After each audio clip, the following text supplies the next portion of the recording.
Boa tarde para todos, sejam todos muito bem-vindos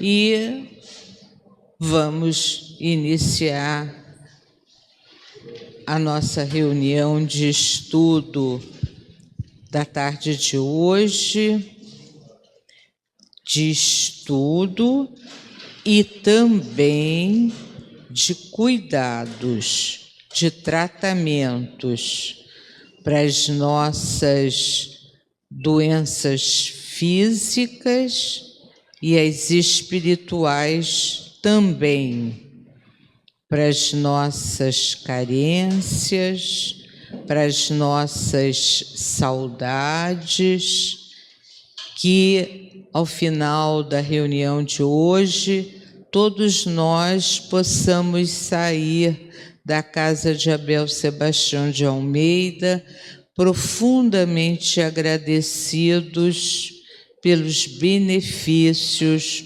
pelo bem-estar que recebemos.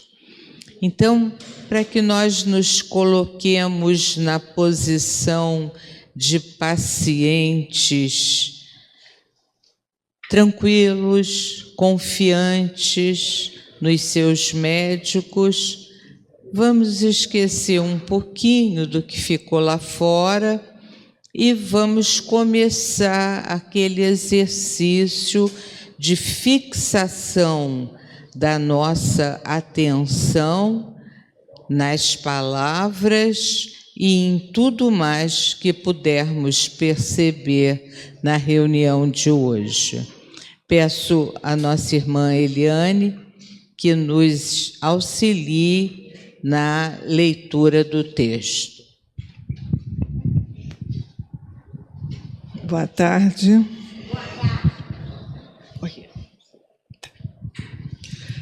Tentações, parte 1, livro O Evangelho por Emmanuel, Espírito Emmanuel, psicografia Francisco Cândido Xavier.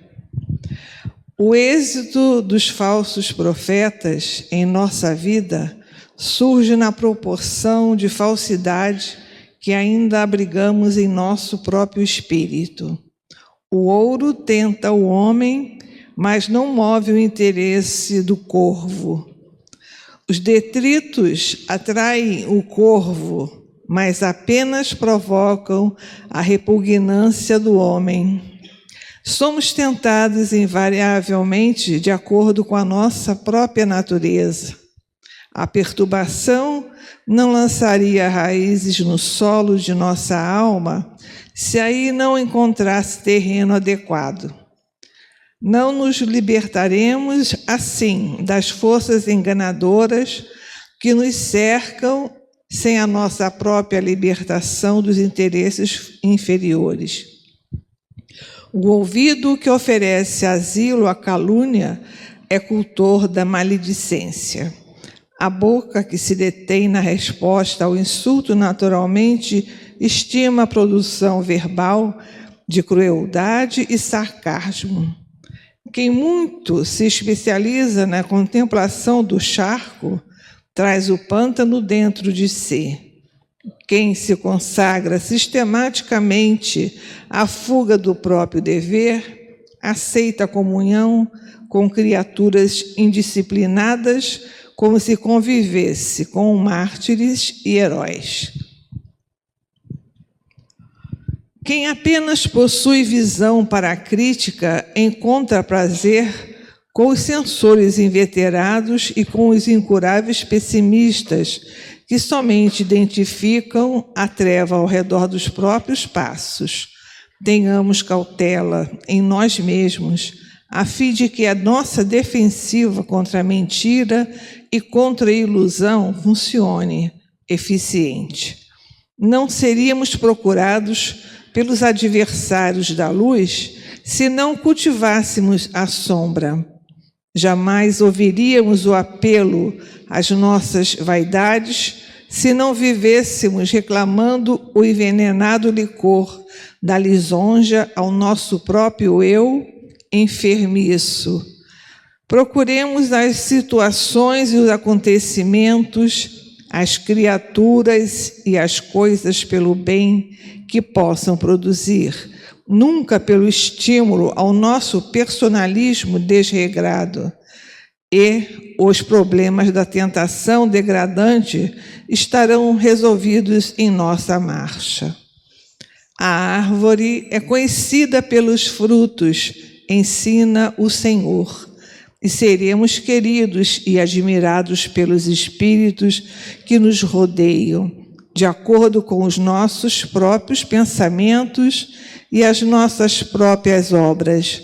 Sejamos fiéis ao Senhor na prática do amor puro, em qualquer confissão religiosa a que nos afeiçoemos, e as forças infiéis, a verdade, não encontrarão base em nossa vida, de vez que a vontade divina, e não o nosso capricho, será então a luz santificadora de nossos próprios corações.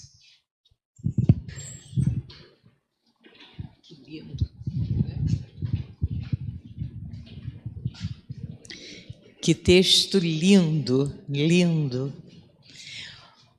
Agora nós teremos o prazer enorme de ouvir os estudos do nosso irmão Evantuil Nascimento, que continuará e vai fazer o fechamento do capítulo 21, aquele que fala de haverá falsos cristos e falsos profetas, e ele inicia o item 6, não creais em todos os espíritos, e vai até o item 11.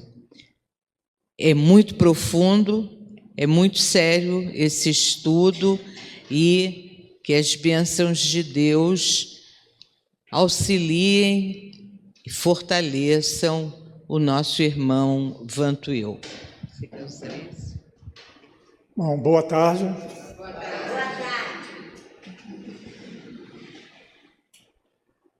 Que Jesus, nosso Mestre, nossa luz, nosso caminho, esteja com cada um de nós, hoje, agora e sempre, porque sem Ele nada somos, não é isso? Então, nós temos aí uma missão pesada, né? São vários itens para você trabalhar. Vamos tentar caminhar aí.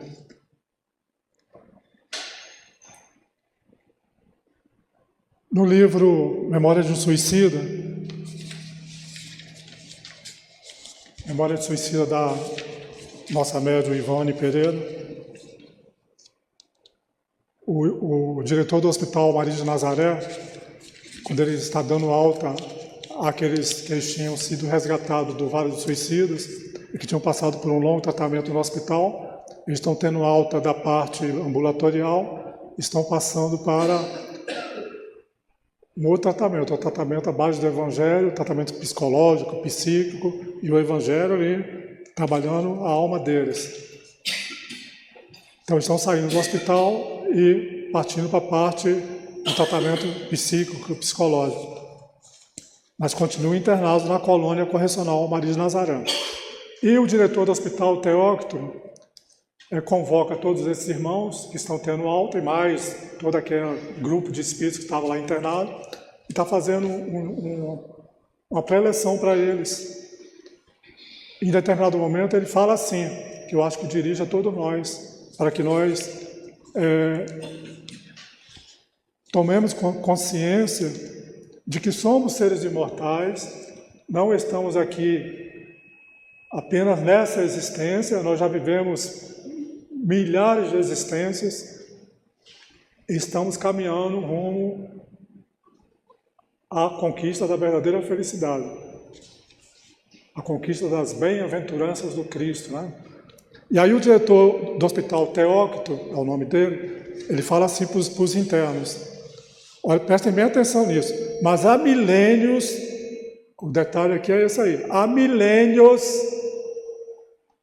que vindes reencarnando na Terra. e até agora, de tão preciosos tesouros nelas depositados pelas inestimáveis bondades do céu, jamais cogitastes todos nós de vos servir desses tesouros que são colocados à nossa disposição. Há milênios estamos reencarnando na Terra. No entanto, há milênios estamos desperdiçando todas as oportunidades, todos os tesouros que são colocados à nossa disposição para o nosso crescimento e para a conquista da verdadeira felicidade. Há milênios. O detalhe aqui é esse aí.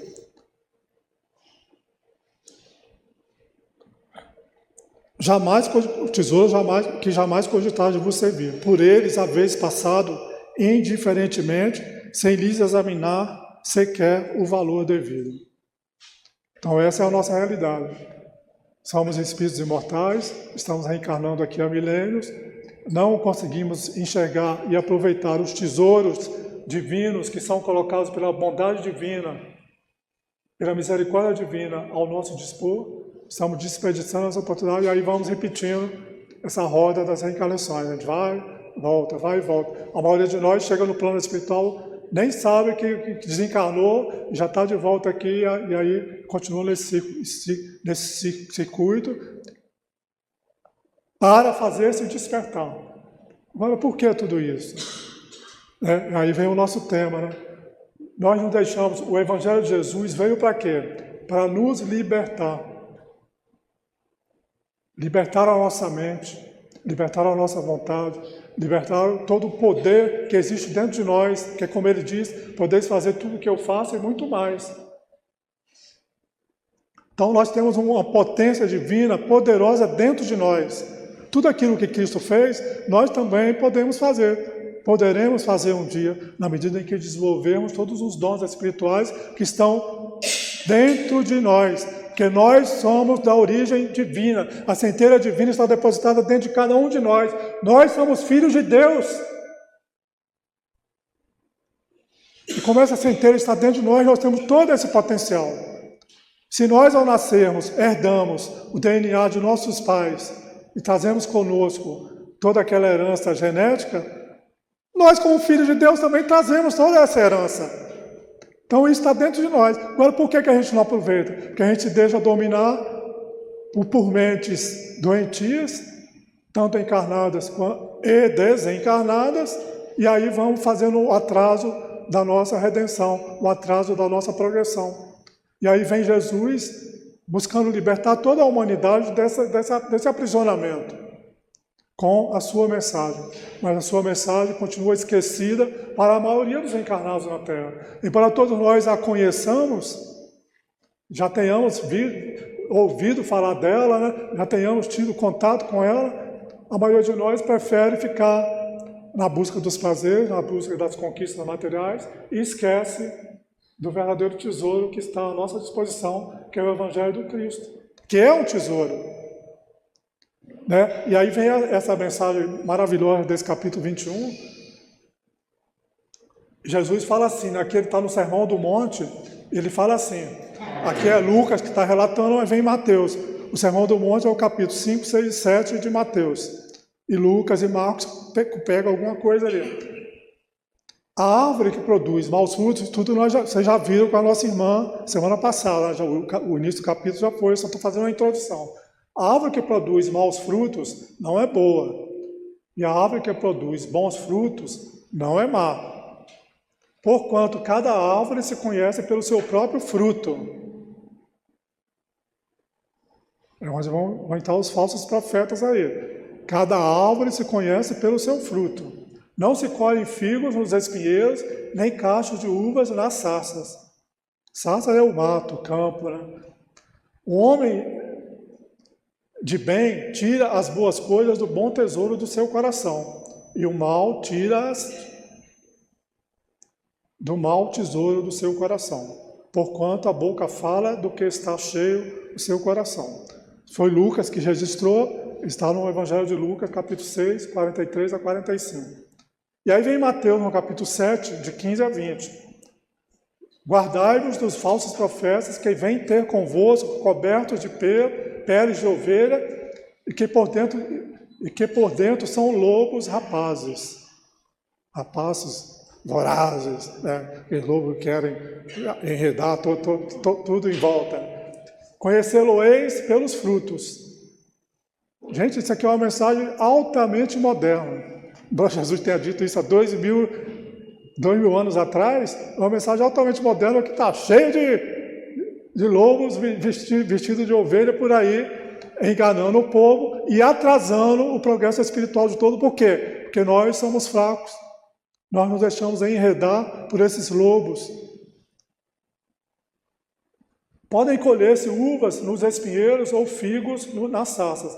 Assim toda árvore que é boa produz bons frutos, e toda árvore má produz maus frutos. Uma árvore boa não pode produzir frutos maus, e uma árvore má não pode produzir frutos bons. Toda árvore que não produz bons frutos será cortada e lançada no fogo. Conhecê-las-ei, pois, pelos seus frutos. O que é que Jesus está convidando a gente aqui? Está convidando a gente... Qual é a produção boa daquelas pessoas que estão tentando enredar as outras? Está cheio por aí. O que ela produz de bom? Ela é um lobo vestido de cordeiro? Então nós vamos conhecer essas criaturas, esses lobos, pela produção delas, pelos que elas fazem, né? E no Espiritismo, eu costumo dizer, o bom médium não é aquele que fica recolhido, o bom médium é aquele que está atuando na caridade. Esse é o convite do Espírito, dos Espíritos. Ele tem que estar atuando, ele tem que estar produzindo, ele tem que estar realizando, ele tem que estar fazendo alguma coisa para que ele atraia os bons Espíritos.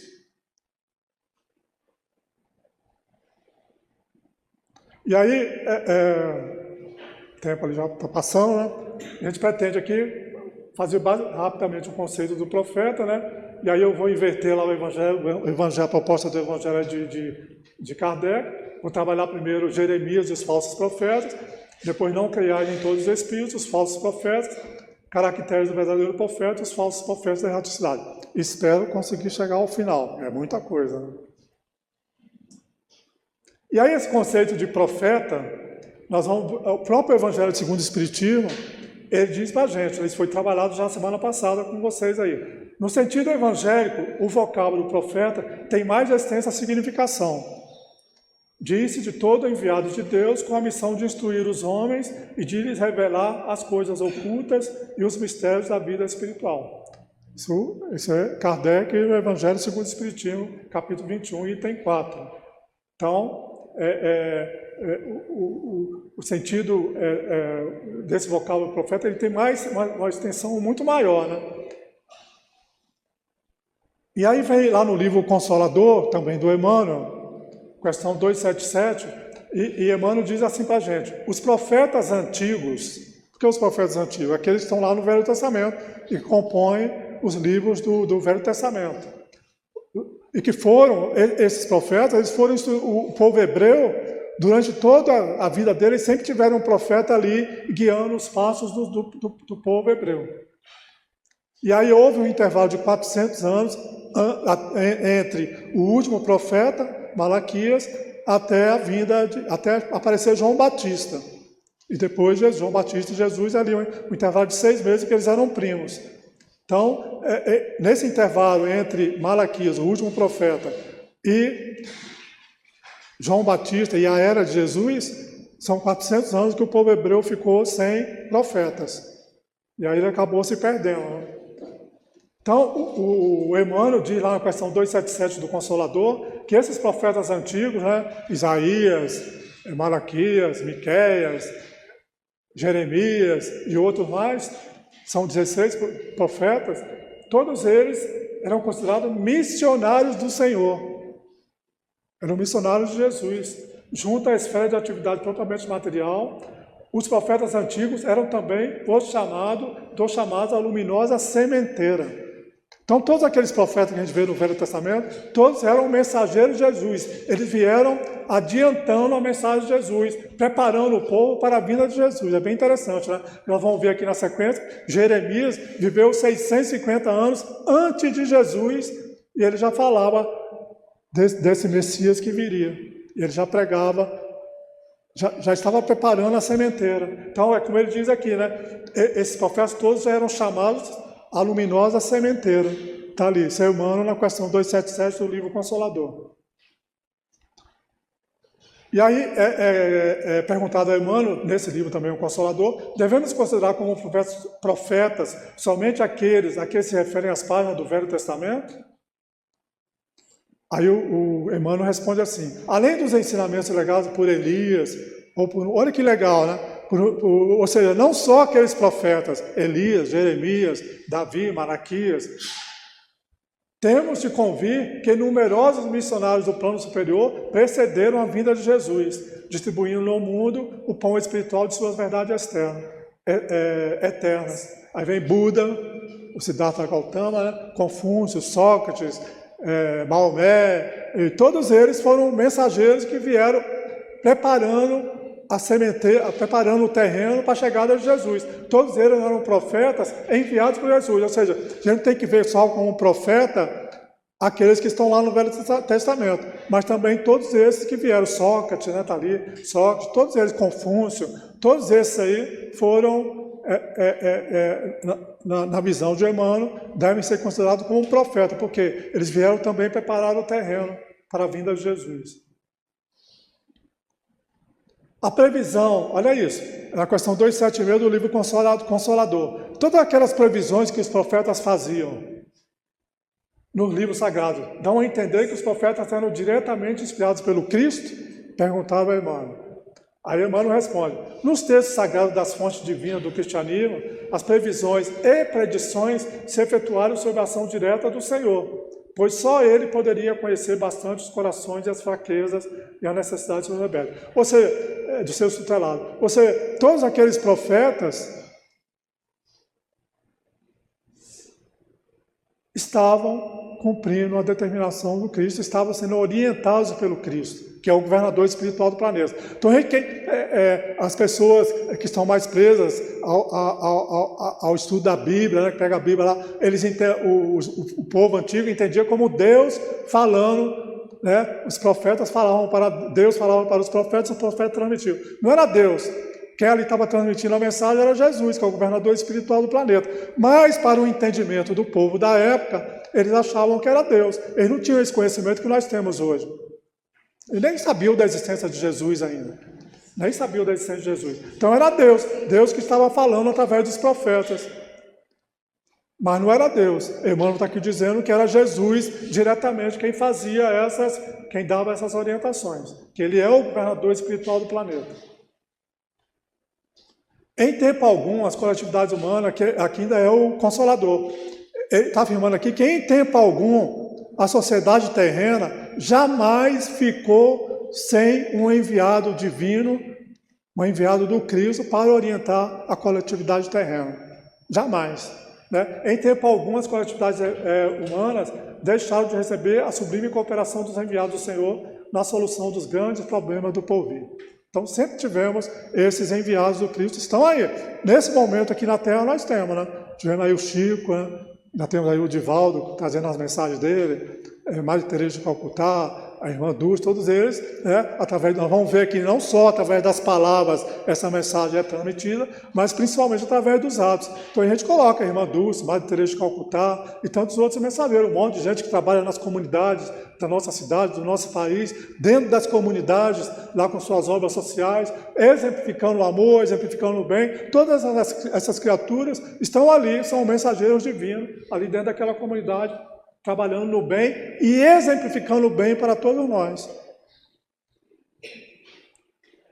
Daí, como diferenciar os verdadeiros profetas dos falsos profetas?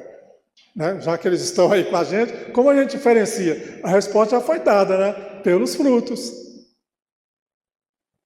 É o que vai ser trabalhado aqui o tempo todo, né? É pelos frutos que nós vamos diferenciar o que é bom, o que é ruim, a árvore boa da árvore má.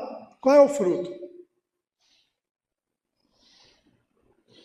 Essa questão dos falsos profetas, vamos ver que isso aqui é muito antigo. É tão antigo que no livro de Jeremias, agora nós estamos lá no Velho Testamento, né? Vamos pegar o Velho Testamento, no livro de Jeremias, um dos grandes profetas do povo hebreu, lá no capítulo 23, e aí Jeremias fala assim, olha para vocês verem como essa questão é antiga, né? Jesus chamou atenção, João vai chamar atenção na epístola dele, e mais Jeremias, 650 anos antes de Jesus, eles já se davam com essa questão dos falsos profetas, e ele tenta aqui, né, através dos orientadores espirituais, que ele era um médium, todo profeta é um médium. Eu sempre, quando eu falo por aí, principalmente na nossa casa espírita, falando para as pessoas humildes, a mediunidade não é privilégio do espiritismo, a mediunidade existe desde sempre, a mediunidade é do ser humano. Todos esses profetas que estão lá no Velho Testamento, todos eles eram médiuns. Então, o profeta Jeremias, através da sua mediunidade, ele recebe essa orientação. Eis o que diz o Senhor dos Exércitos. Por que Senhor dos Exércitos? Porque naquela época era aquele Deus de temor, Deus era bravo, Deus era temor, mas porque o povo era muito terrível, né? Aquele povo cortava a cabeça, pendurava a cabeça no poste, e até hoje a gente vê gente fazendo isso por aí. Mas naquela época era comum, era olho por olho, dente por dente. Então era comum fazer essas coisas. Mas ainda hoje a gente ainda vê essas coisas por aí. Eis o que diz o Senhor do Exército. Não escutei, olha isso, não escuteis as palavras dos profetas que vos profetizam e que vos enganam. Que profetizam e enganam. Isso é o Senhor falando através da mediunidade de Jeremias, tá? Eles publicam as visões de seus corações. É aquele médium que está sendo induzido, é o mau médium, né? Ele está sendo induzido por outros espíritos inferiores, mas ele está falando principalmente do que ele é. E é isso que a gente vai aprender. Como fazer a diferença disso aí? Como separar o joio do trigo? Essa é a questão do nosso estudo hoje aqui. Eles publicam as visões de seus corações e não o que aprenderam da boca do Senhor. Dizem, né, esses falsos profetas, dizem aos que de mim blasfemam. Né? Aqueles que blasfemam Jesus, eles dizem assim, o Senhor o disse, tereis paz, e a todos os que andam na corrupção de seus corações. Nenhum mal vos acontecerá. Mas qual dentre eles assistiu ao conselho de Deus? Qual o que viu e escutou o que ele disse? E não enviava a esses profetas. Eles corriam por si mesmos. Esses profetas falavam por si mesmos, eram enganadores. Eram enganadores. Falavam por si mesmos. Eles não profetizavam, eles falavam por si.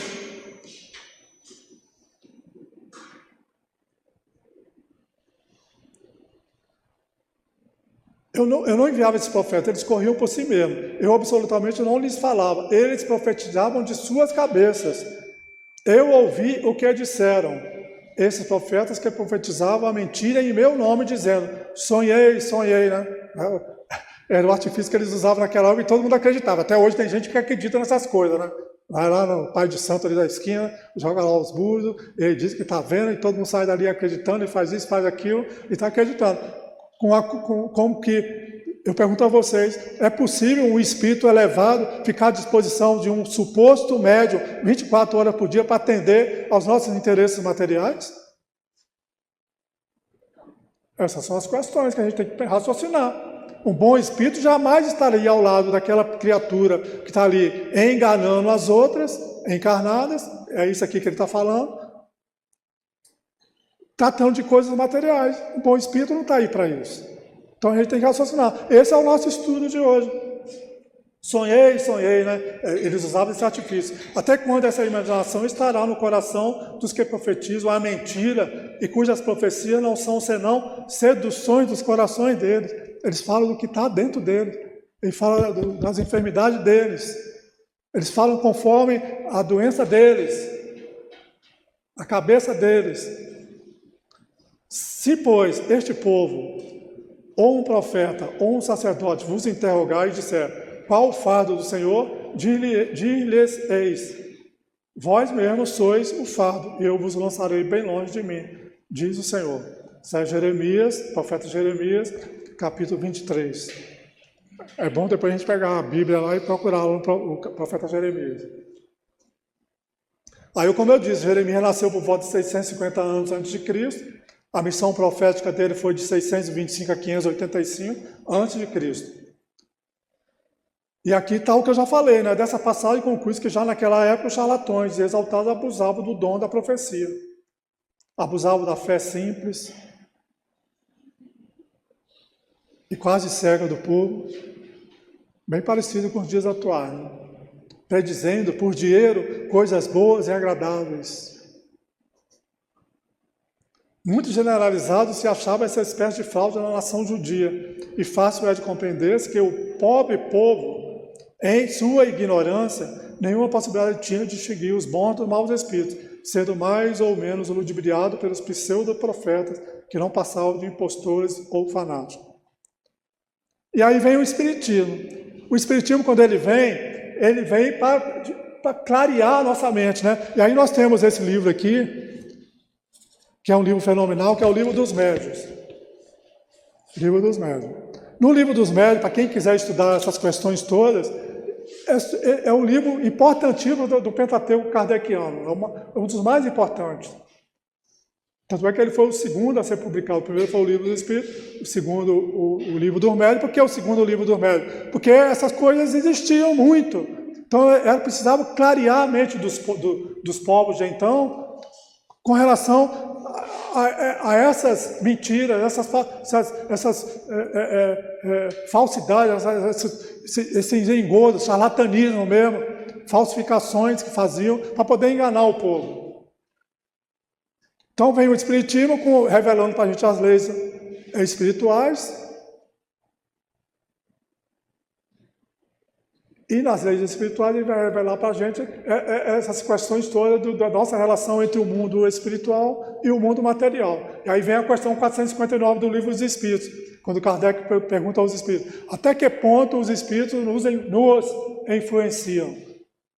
Os espíritos vão responder: muito mais do que imagineis.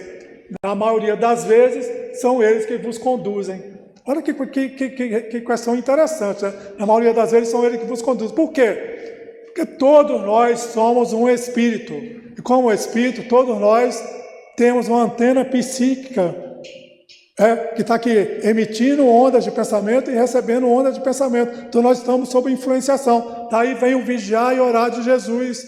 Vigiar e orar sempre. Estar sempre vigiando, buscar sempre a oração. A oração é eu entrar na igreja e orar? Não, a oração é eu estar com bom pensamento, emitindo boas vibrações, fazendo bem. Quando eu estou fazendo uma boa obra, eu estou em oração.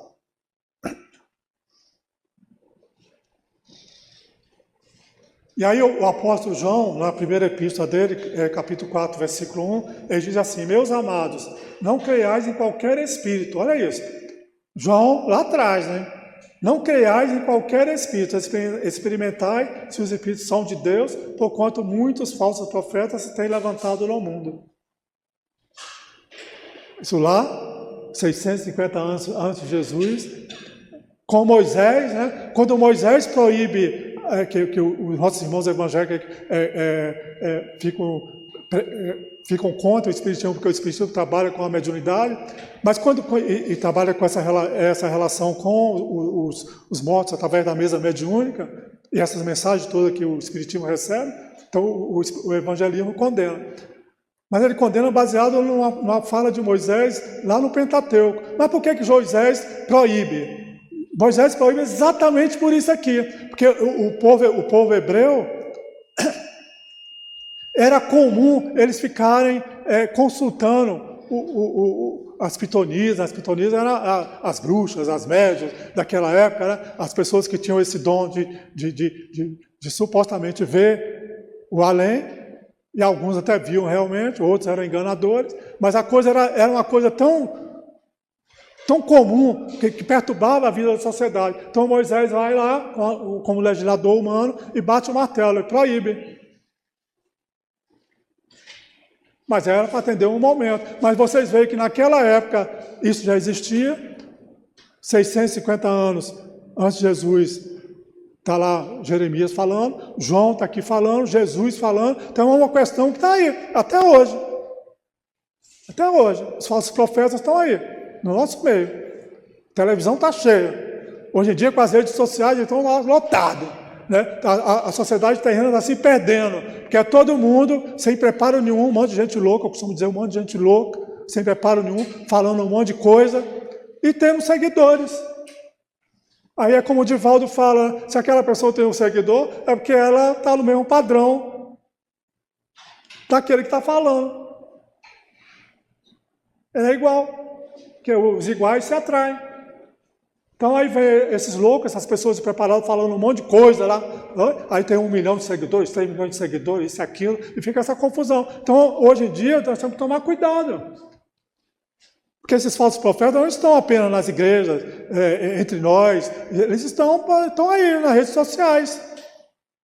E a gente tem que ficar ligado no que está sendo falado. É para isso que a gente está aqui.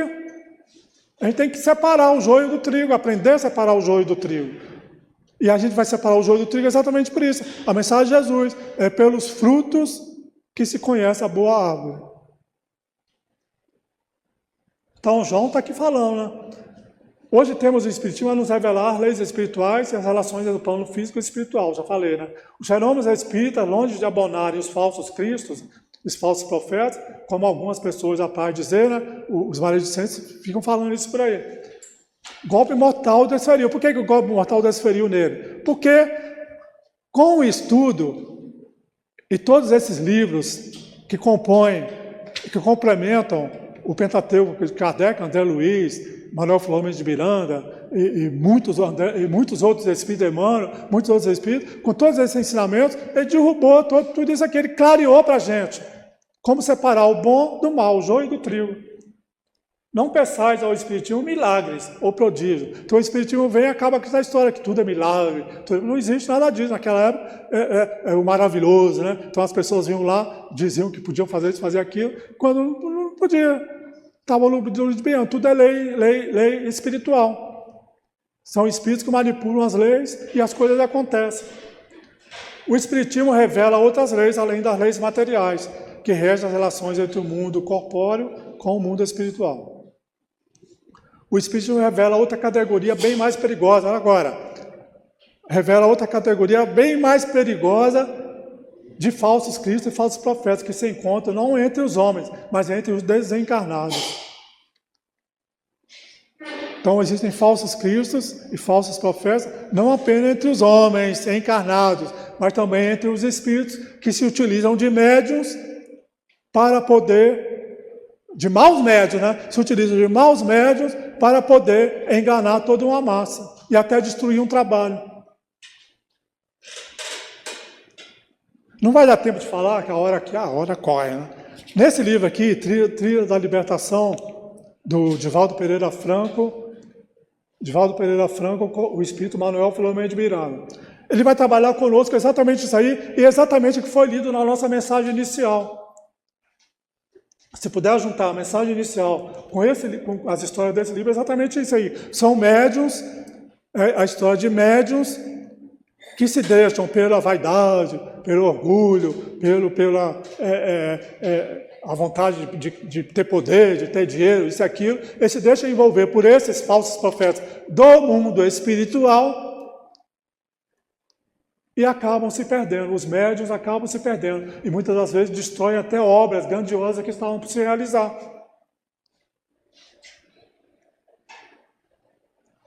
Aí nesse livro aqui, os espíritos, eu vou falar rapidamente, né?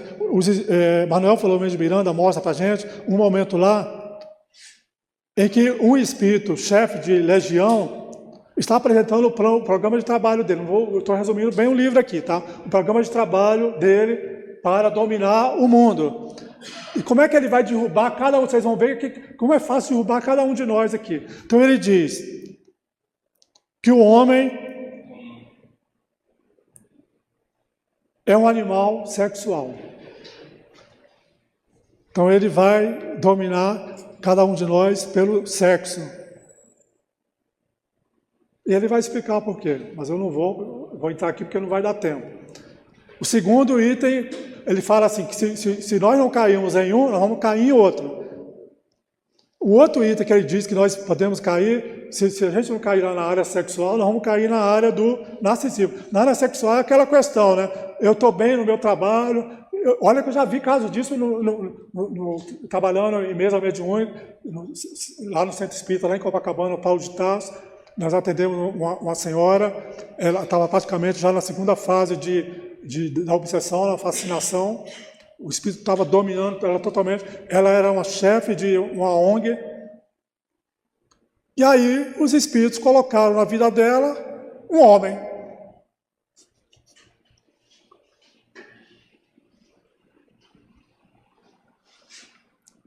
E através disso, eles conseguem destruir essa irmã, destruir o trabalho que é realizado.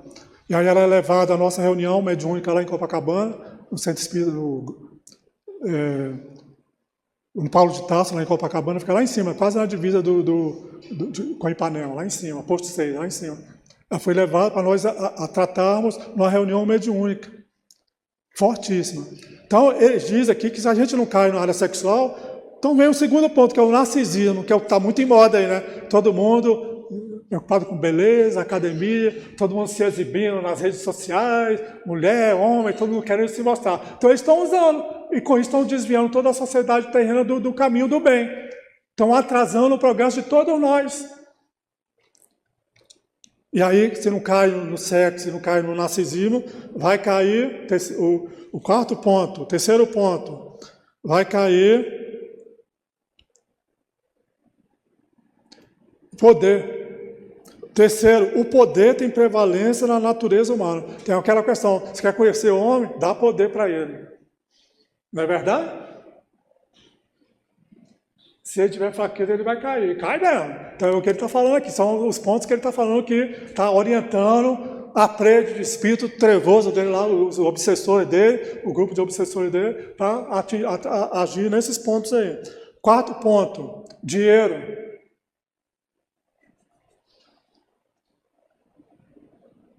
Sexo, narcisismo, poder, dinheiro. Aí ele fala, se não cair num ponto, vai cair em outro. E cai mesmo, né? Então são esses quatro, ele chama de as 4 verdades infalíveis. Então, por esses pontos que nós caímos. E aí no livro Ação e Reação, do André Luiz, né, André Luiz é levado por Silas a uma escola de vingadores. Gente, existe a escola de vingadores no plano espiritual. André Luiz revela aqui para a gente que existe. E ele é levado a essa escola. Vingadores aqui são os obsessores mesmo, né? Os obsessores. E aí os obsessores, o chefe lá do Leonel, que é o chefe dessa escola, ele vira para Silas e André Luiz e diz que como é que eles penetram em cada um de nós. Eles buscam em cada um de nós qual é o nosso desejo central. E aí vai bater com o que Manuel Filomeno de Miranda falou aqui. Qual é o nosso desejo central? Qual é o desejo central de cada um de nós? O que a gente alimenta? Qual é o desejo central que a gente alimenta na nossa vida? É dinheiro? É poder? É sexo? É o narcisismo? Qual é o desejo central? Então eles buscam aquele desejo central em cada um de nós e a partir daí eles passam a insuflar. Passam a insuflar e aí nos desviam e nos mantêm fora da missão nobre que a gente tinha realizado. E a gente acaba se perdendo. Então é isso que o Espiritismo veio nos revelar. O Espiritismo nos revela que devemos julgar os Espíritos pelas qualidades de suas obras, como Jesus já falou, né? Como uma árvore pela qualidade de seus frutos. E aí vem a questão dos falsos profetas. Aí vem Marcos aqui, Mateus também. Eles falam assim, tende cuidado para que alguém não vos seduza. Porque muitos virão em meu nome dizendo, eu sou Cristo. E seduzirão a muitos. Está cheio disso por aí, né? Levantar-se-ão muitos falsos profetas que seduzirão a muitas pessoas, porque abundará a iniquidade, a caridade de muitos esfriará. Mas aquele que perseverar até o fim se salvará. Então, se alguém vos disser, o Cristo está aqui, ou está ali, não acrediteis absolutamente, porquanto falsos cristos e falsas coisas, falsos cristos e falsos profetas se levantarão e farão grandes prodígios e coisas de espantar, ao ponto de seduzirem, se fosse possível, aos próprios escolhidos. Interessante, não? Isso é Jesus que falou. É assim, meus irmãos, que deveis julgar, que nós devemos fazer o julgamento, né? Pelas obras. São as obras que nós devemos examinar. Se os que se dizem investidos de poder divino revelam sinais de missão de natureza elevada, isto é, olha os caracteres que ele está dizendo para a gente buscar nessas pessoas. Se possuem no mais alto grau as virtudes cristãs e eternas, a caridade, o amor, a indulgência, a bondade. Isso é o que nós devemos buscar nessas pessoas. Essas pessoas que se dizem profetas, se dizem isso, se dizem aquilo, o que elas trazem dentro de si? Elas são conciliadoras? Elas são pessoas boas, amorosas, caridosas? O que é a caridade, segundo quando é perguntado Kardec pergunta aos espíritos, qual o verdadeiro sentido da palavra caridade? Olha só isso resume tudo isso. Qual o verdadeiro sentido da palavra caridade? Benevolência para com todos. Olha isso, benevolência, indulgência para com as faltas alheias e perdão das ofensas. Isso é o que nós devemos buscar devemos ser e devemos buscar nessa criatura. Ela é caridosa realmente? Se ela é caridosa, ela é uma pessoa benevolente para com todos. Ela é indulgente e ela perdoa sempre. Que são os exemplos que esses grandes espíritos, através dos livros, né, todos esses livros que a gente fica lendo, estudando, que os espíritos trazem as histórias para a gente, a gente vê lá que todos eles são bondosos, benevolentes e perdoam sempre, perdoam até sabendo que vão morrer, eles estão ali perdoando, como foi o caso de Joana de Cusa, quando ela diz, não só me ensinou a te amar, a te perdoar, como ensinou também a te amar, ao verdugo dela, na hora da morte.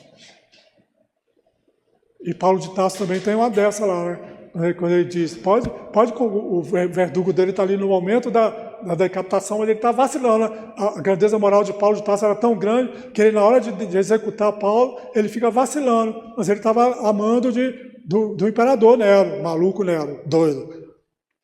Estava lá. E aí ele vacila, mas quando ele vacila, Paulo fala assim, cumpre a sua missão. Eu sigo para ser servidor do Cristo. Agora você continua servidor desse louco.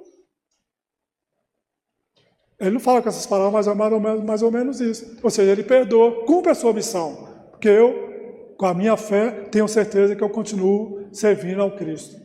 E serviu mesmo, né? Desconfiai, porém, das palavras doces, né? Desconfiai dos escribas e fariseus, aqueles que ficam orando em praças públicas, né? Fazem questão de se mostrar para os outros, que fazem isso, fazem aquilo. Vamos desconfiar dessas pessoas. Desconfiar dos que pretendem ter o monopólio da verdade. É o que a gente vê por aí, né? As pessoas acham que são donas da verdade. Não tem monopólio de verdade. A verdade, ela veio para todos. De tudo que revele um átomo de orgulho, fugir, né? Ou seja, se a pessoa, você sentiu naquela criatura ali um mínimo de orgulho, foge dela. Foge dela. Porque o verdadeiro trabalhador do Cristo, ele já está, esse sentimento de orgulho, de vaidade, de se mostrar, de aparecer, não está nele. Ele faz o bem pelo bem. É dele, é uma energia dele. Né? Eu tenho certeza que aqui, as pessoas que fazem o bem aqui, tem muita gente que vem aqui fazer o bem, porque sente que faz o bem, vem fazer o bem, porque sente que aquilo ali faz o bem é uma necessidade. Eu costumo dizer, o bem é o nosso maior advogado em qualquer momento que a gente tiver, quando a gente retornar ao plano espiritual. Uma coisinha pequena que a gente tenha feito de bem, mas o bem sincero, o bem verdadeiro, aquele bem ele vai reverter em nosso favor. Não tenhamos dúvida disso. De tudo que revele um átomo de orgulho, fugir como se uma lepra contagiosa, que corrompe tudo em que toca. Lembrava de que cada criatura traz na fronte, mas principalmente nos atos, o cunho da sua grandeza e da sua inferioridade. Ou da sua inferioridade. Nos atos. Então aquela pessoa que está fingindo, ela agora está fazendo bem, mas daqui a pouco ela está fazendo mal. Então, Já não é aquilo, né? Então é nos atos. Quais são os caracteres do verdadeiro profeta? Como é que eu diferencio, né? Aí eu sugiro a vocês, não vai dar para a gente pegar aqui, no capítulo 25, é muito legal, tá? 24 do Livro dos Médiuns, Kardec, baseado em todos os estudos que ele fez, e claro, orientado aqui por São Luís, Erasto, que eram os orientadores dele, ele vai trazer para a gente 20 pontos para a gente diferenciar os bons e os maus espíritos. Como fazer essa diferenciação? Então, capítulo 24 do livro dos Médiuns, o item 267. Só isso, pega isso aí e dá uma lida nesse aí, 267. São 26 itens que Kardec vai apresentar para a gente. Muito legais para a gente trabalhar. Mas dentro disso aqui, esse resumo aqui que está feito no Evangelho, ele vem ali em consonância com o que está ali, né? Que aqui é Kardec colocando as impressões dele, mas aqui também é Kardec colocando as impressões dele baseado nas observações todas dele.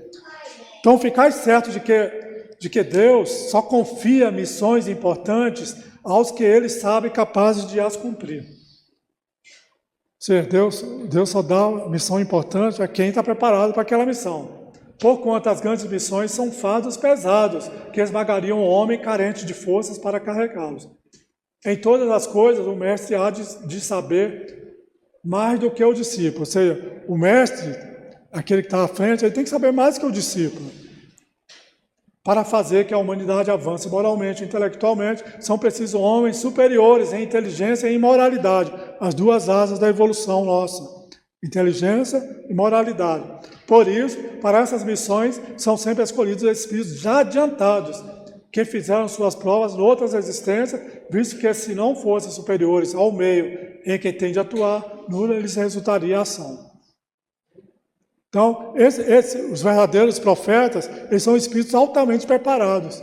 Eles já fizeram todo um preparo no mundo espiritual, em outras existências, no mundo espiritual, e vieram aqui, e a gente vê a irmã Dulce, que não vacila diante da missão dela, a Madre Teresa de Calcutá, que não vacila diante da missão, o Chico Xavier, que não vacilou diante da missão dele, o Divaldo, que está aí, diante de todas as dificuldades, está aí com 96 anos dele, trabalhando fielmente na missão dele. Então, esses são os grandes espíritos a quem são dadas as grandes missões. Isso posto, a vez de concluir que o verdadeiro missionário de Deus tem de justificar pela sua superioridade, pelas suas virtudes, pela grandeza, pelo resultado e pela influência moralizadora de suas obras, a missão que se diz portador. Ou seja, é pelo exemplo. Cada um de nós aqui é um missionário. Cada um de nós aqui é um missionário. Um pai, uma mãe, um chefe. Cada um de nós é um missionário. E à nossa volta nós temos muitos espíritos encarnados e desencarnados de olho em cada um de nós, buscando os nossos exemplos, buscando a nossa boa conduta para que ele se modifique. E não tenhamos dúvida de que quando eu sou um exemplo num meio, eu começo ali naturalmente só com os meus atos, só com a minha presença, só com as minhas atitudes, sem ficar querendo doutrinar, querendo fazer nada com ninguém, só com os atos, com a exemplificação, que é o que foi lido aqui, eu consigo modificar todo aquele meio ali. Não tenhamos dúvida disso. Né? Isso os Espíritos falam para a gente o tempo todo. Né? Por isso que Francisco de Assis, quando ele envia os discípulos dele pelo mundo para pregar, ele fala, ide, e se necessário, usar da palavra. Se necessário, usar da palavra. O que ele quer? Ele quer que, através dos exemplos, através da vivência dos ensinos evangélicos, a gente modifique o meio. Mas, se necessário, nós vamos falar. Então, isso vale para todos nós. No nosso lar, na nossa família, no nosso trabalho, na nossa casa religiosa, no nosso grupo social, em todos os locais onde nós estivermos. Isso é o que é importante, que nós sejamos verdadeiros cristãos, que nós abracemos esses ensinamentos e passemos a vivê-los, vivenciá-los, exemplificá-los, para que assim nós sejamos aquele pouco de fermento, como disse o Cristo, O pouquinho de fermento, que é o convite do Cristo para cada um de nós, que nós sejamos o pouquinho de fermento que leveda toda uma massa. É isso que Ele quer, é isso que Jesus quer de cada um de nós. Vós sois o sal da terra. De que serve o sal? Se ele se torna insípido, se ele estraga, ele não vai servir para nada. Né? Porque um pouquinho de sal, ele tempera, um pouquinho de sal ele dá gosto. Não é isso? Então é isso que o convite do Cristo é esse aí, que nós sejamos esse levedo, esse pouquinho de levedo, de fermento que leveda toda a massa. Vós sois a luz do mundo.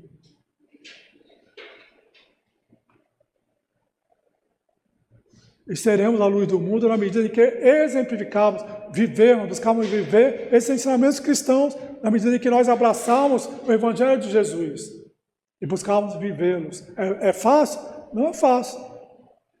Nosso nível, né? Nosso nível de espiritual não é fácil. Mas a gente tem que tentar. É para isso que a gente está aqui. Então nós vamos modificar a nossa família, nós vamos modificar o nosso ambiente de trabalho, nós vamos modificar os nossos grupos sociais com os nossos exemplos. Eu não tenho dúvida nenhuma disso aí. Poderia dar aqui vários exemplos disso para vocês. Mas eu não tenho dúvida nenhuma disso aí. Os verdadeiros profetas se revelam por seus atos. Olha aí, ao passo que os falsos profetas se dão eles próprios. Eles se mostram, né? Querem se aparecer, querem se mostrar que eu faço, que eu sou isso, que eu sou aquilo. Desconfie desses aí. Porque é um falso profeta. O verdadeiro profeta, ele se diferencia pelos seus atos, como enviado de Deus. O primeiro, o verdadeiro profeta é humilde, é modesto. O segundo é orgulhoso, cheio de si, né? Vaidoso. Fala com altivez e sempre temeroso de que não lhe deem crédito. Como ele é enganador, ele tem medo de que ele não seja convencendo a massa. E aí ele vai falar o que nós já falamos aqui, encerrando, né? Vai falar dos falsos profetas da erraticidade, que são os espíritos, que influenciam toda uma massa da coletividade terrena, utilizando médios, maus médios, utilizando esses princípios aqui para seduzir os médios. E aí, nesse livro aqui, é exatamente isso aí. Manuel Filomeno de Miranda vai contar a história para a gente de vários médios, são vários capítulos, em cada capítulo uma história de médios que faliram exatamente porque se deixaram seduzir por esses falsos profetas da erraticidade. O que é erraticidade? Né?